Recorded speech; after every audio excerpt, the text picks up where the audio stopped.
Hey guys, what's going on? Welcome to another video. Hope you guys are doing well today. As you can see, got some footage in the background of me in a Hellgate earlier playing around with Deathgivers. There are some Deathgiver changes, or just dagger changes in general in the next patch, and I kind of wanted to get into Deathgivers and have a look now, see if I could get some combos working, things like that, and yeah, maybe see if something can happen. Now, I've been playing around with this sort of setup, so I'm running the Hunter Helmet, Inferno Shield on the Assassin Jacket, and Refreshing Sprint on the Assassin Boots. Now, the reason I'm running the Refreshing Sprint is to actually pull off one of the combos. If you do it, it's so much burst damage, but it does make you a bit squishier. This build is built for next patch. Next patch, the E on Deathgivers will have a stealth every time you press E for 3 seconds. Which means you're going to be very, very hard to lock down.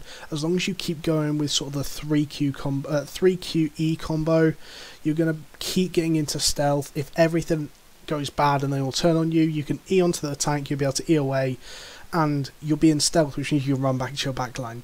So there's definitely something that's going to be able to happen with it. I think it's going to come into the meta as a bruiser, and I'm actually quite looking forward to it. Now, in this Hellgate we came in, the boss had already spawned just as we came in, so we ran directly there. As you can see, we're fighting the fleet.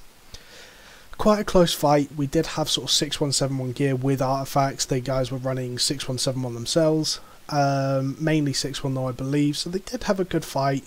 And we'd only been playing together sort of 2 minutes or so, so we weren't really too... I think this was our second Hellgate. We split around and check out where they go. They get spotted up on the top left. And like I said, I just want to talk you guys through what potentially can go on when you're like with the Deathgivers, what you can potentially do with them. So in the next patch, I'm looking to run Dash instead of Shadow's Edge, and probably actually going to run an Omelette potentially. So these guys were running Glaive, Ironclad, Crossbow, Fire, one-hand fire, with a Holy Healer. A little bit of dancing around. I mean, this is a really, really long clip, so I probably won't play all of it. It was actually a relatively short fight, and then the tank runs around for almost 8 minutes, I believe. Absolutely horrendous. But yeah, so talking about the daggers just in general, as of next patch, I think daggers are going to be pretty legit, actually. Deathgivers... I think Deathgivers are going to be at the top of that list. I think Bloodletter's going to be on the list as well. Maybe even Black Hands with the increased damage now could be legit. But we won't really know that until we get into the next patch. The combos I'm trying to pull off is basically Q, Q, Q, E. Which is kind of your basic rotation. You never do double E unless you go for an execute kill. Or Q, Q, Q, E, Refreshing Sprint, Q, Q, Q, E, E.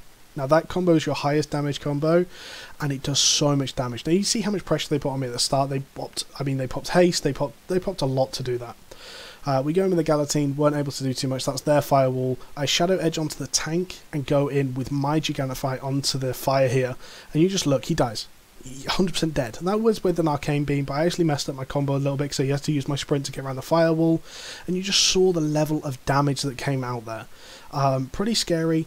Did actually like playing with the Malevolent Locust, the Arcane Relic. Actually a very, very fun playstyle.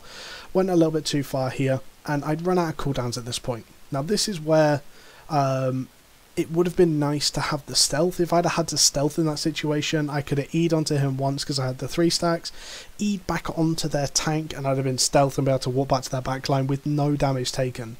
And I think it's very, very underestimated how strong that could potentially be.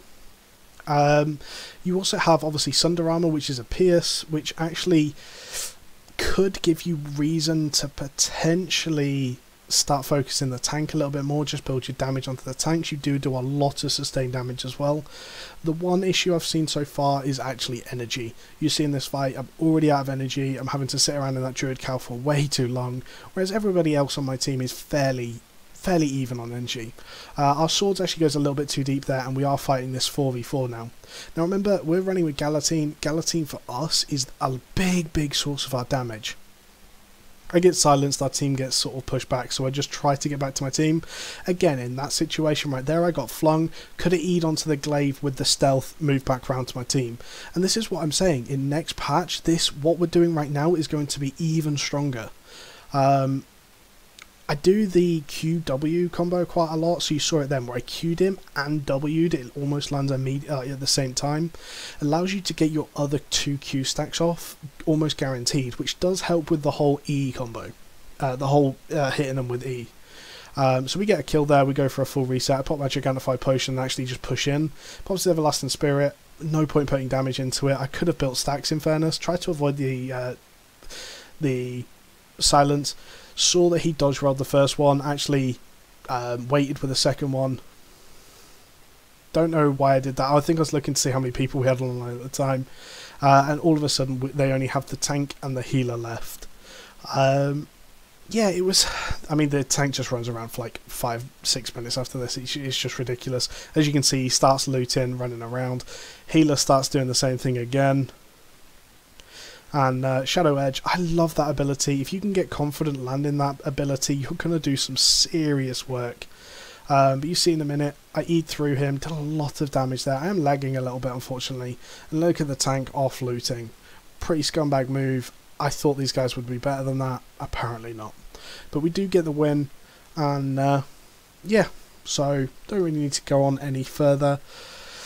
I'm going to be releasing some sort of dagger guide when the next patch hits, and I'm going to be releasing a video talking about the dagger changes of the NDA patch very, very soon as well. So guys, make sure you keep an eye on the channel, like, comment, subscribe, all that good stuff. Hope you guys enjoyed, and catch you later guys. Goodbye.